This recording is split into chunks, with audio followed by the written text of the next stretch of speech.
Hey, what's up guys, this is Fanatic, and I'm doing a kind of a impromptu video. I just picked up this bad boy right here, and this is why Everdrive's rule. I mean, I'm not going to get into the legality of them, but I say fuck it. Most of these games, you're playing on the original hardware. You're not, some of these companies, like Vic Takai, they're not even, I don't even think they exist anymore, so you can't even play them anymore. Well, I'm rambling on, but and once again, about the legality of it, you're really only supposed to play ROMs that you own. You said I don't have the biggest collection, but I have more. I mean, I have a lot more like newer games, but in terms of old school games, I don't really have the biggest collection. But with the legality of it, I love this game, Battle 2. It never came out in the States. It was a Mega Drive in Japan exclusive, I guess. I mean, it only came out in Japan. I could never play this game unless I bought a repro, which once again, legality. I mean, technically, you're not even supposed to sell repros, but I like it because I have the hard, shell. I could put this on my Genesis and play it. Now, I don't even think Vic Takai is even around anymore, so they're not losing money for a game that came out in 1993? Whatever the fuck. And I'm not paying, like $300 for the actual Japanese cart, because this is probably, not only is it's a very good, it's an excellent shooter, but it's also probably the most, I think it's the most expensive Mega Drive game in existence. So once again, legality, but I want to play it. Alright, here's an Everdrive. This is the NES one. I got it from Stone Age Gamer. I'm not really plugging them, but I guess I am. But I'm in America, so this is where I ordered it from. You can order it from tons of places. You can even get it from the guy Cricks. You can get it from his website. They're awesome. Alright, so let's open up. This is the NES one. You can just get the cart. This is the deluxe edition. It costs more.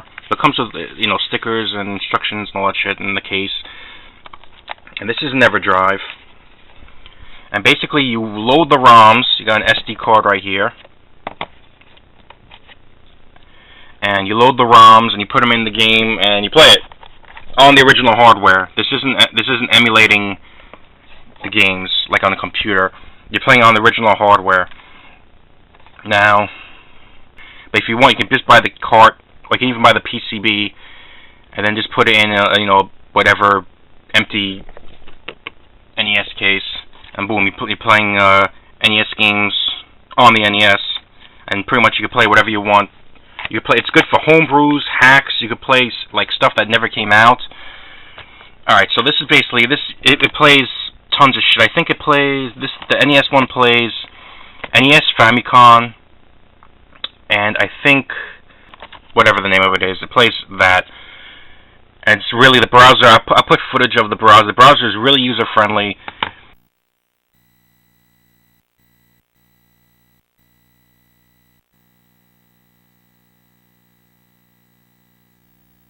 It takes no time to. You just go to Crix's website. You download the operating system. If you buy the SD card, I think it comes preloaded on there. But all right, so that's the Nintendo one, and it plays. I'm pretty sure this probably plays like 99% of the NES games. There might be a few it doesn't play because certain games have certain chips, but I think this one plays a pretty good amount of them. Alright, now up to the Super Nintendo. This one's a little bit different. It doesn't play around like 40 games because Nintendo went crazy with the FX chips and all that shit. There's certain chips this won't play. This is the newer version of the Super Nintendo Everdrive. So it won't play anything with FX chips. It won't play around like 40 games, but most of them start with SD Gundam or some shit like that. So it probably never came out in America, and they're probably all similar. And that's like 10 of them right there. It won't play Star Fox. It won't play, I think, Yoshi's Island. It won't play Baby Mario. It won't play that. It won't play Doom. Was another one that it won't play because it has the FX chip in it. Okay, so here's the box. Here's a little thing. Once again, it's very user friendly.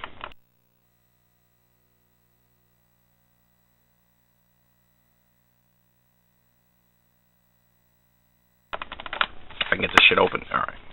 Alright, so once again, it comes with instruction manual and also comes with little stickers, and that came on the original packaging. And this is the,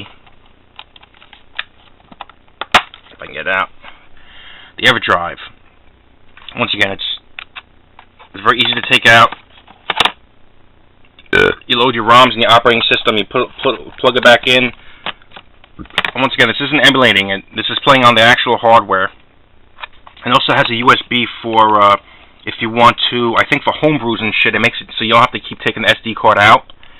You just keep, I guess you could do whatever with the code or whatever, fix up the code or whatever shit. I don't know how it works, but alright, so this is the Super Nintendo Everdrive. Once again, it doesn't play everything. This isn't like a end-all be-all, but it plays a good amount. Especially now, pricing. I'll save that for last, because this is the newest one. I'll be able to talk about this a little bit more. Price may vary, because you could just buy the cart, and usually carts range from 80 to 100. So why would we be asking, okay, why would I buy this? I could just get, get the real games. Well, think. Super Nintendo games, very expensive. This is a very expensive hobby to collect video games, especially like the stuff that you probably want, like Contra and all that shit. Imagine let's say you can buy each game for $30. You only get it from eBay or whatever shit, or Amazon or eBay. So you buy 6 games, 6 of your favorite games. That's $180 right there. For a little bit more, you can essentially play games that never came to America, hacks, homebrews, very easily. So it's a great thing if you want to get into collecting but don't know what games you like. You could test out the games and see if you like it. Alright, so now let's get into the Mega Everdrive, which is my newest one. This little bad boy, this is pretty sweet. It plays, I got the titanium one. This is the newest version. It plays Master System. It plays Genesis Mega Drive. It plays 32X. And I think it plays 32X CD, but you have to have this software, so you have to have the 32X, you have to have the Genesis, and you have to have a Sega CD in order to play it. But right out of the box, it plays Master System and Genesis on the Genesis. So you're playing actual, and this is the mini SD one. This one, it's a little sticky, I think. I might have to loosen it up. Maybe I'll crack it open. I think it has to do with the. It might be a little too tight because of the paint. But it's awesome. It's a very easy operating system.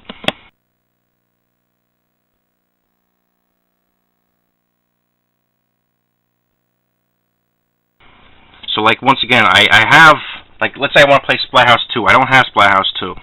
I have Splathouse 3. Let's say I want to play Splathouse 2 and I want to pay $80 for just the fucking cart. Download the ROM, put the ROM in here.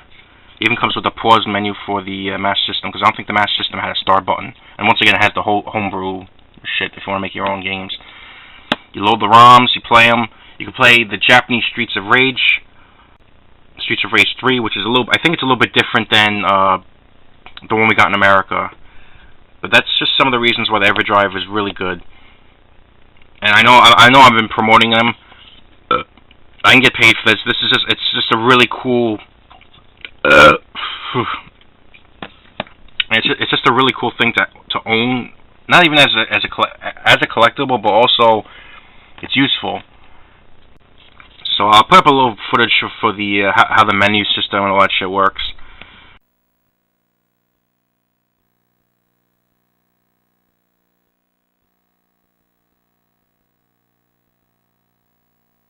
So this is just impromptu. I just picked this one up because I thought I don't own the Master System, so I thought this was a great way to basically play them.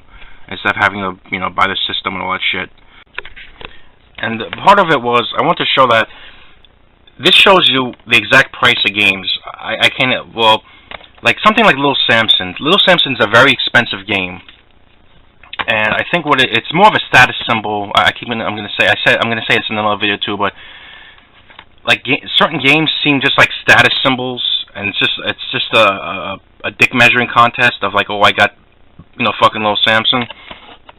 Little Samson is a very competent. Let me phrase this. I'm trying to see how to phrase it. It's a very competent platformer. Is it worth $600? No, it is not worth $600. I don't care how fucking rare it is. It could be only, well, maybe if there's only one in existence, I would say okay. It is not worth $600, and if you played it using this, you will see it's not worth $600. Mario 3 is probably 10 times. Here, even Mario 2. I'll even give it to Mario 2 because I like Mario 2. They're probably twice as good as Little Samson, and you can buy these off of eBay, what, $30, $40, $50, or if you have this, I mean, you could play it for, you know, free. So I just wanted to show you that the price of games isn't always means the quality. Same thing with Splatterhouse series. Splatterhouse series is a very expensive series to get into. The first game I think was only on TurboGrafx 16. I think, in the arcade. I don't think that there's any other port of it. The second one's very expensive. Even for the cart, it's like $50. Splatterhouse 3, once again, is a great game. Is it worth $90? Is it worth 100 box, complete in box? No. You could play, oh, for Splatterhouse, I need this one. And once again, there's a lot of things, it seems, I've been noticing on eBay and shit, seems particular games go up in price, and this is a great way. If you just want to play games, if you're not interested in collecting, this is great for you. Just pick up a fucking Everdrive, load the ROM on, and just enjoy it. You're not, as long as you don't, you know, well, you can't sell it, but if it's just for you and you just want to play games, pick up an Everdrive. They're great. They're very cheap alternatives if you don't want to spend hundreds of dollars collecting shit. Once again, I love the Sega. I love the Sega Genesis. I got quite a collection. But I mean, this is like nothing compared to some people. It's games I think I enjoyed as a kid. I have fond memories of. Like Echo. This is my Echo that I got when I was a fucking kid. Some of these aren't, you know, I picked up off of eBay or whatever. It seems to me that the only reason games are expensive is because a certain amount of people selling games online just want to raise the fucking price of games. And once again, it's all status symbol shit. It's like, oh, Bubble Bobble. Is Bubble Bobble, I'm just talking about the original one. I checked online. Is it worth $90 complete in box? I love it. I probably will buy it eventually. I love the game. I want to get it in box. Is it worth $100 in box? If you just want to play a game, get an Everdrive. That is all.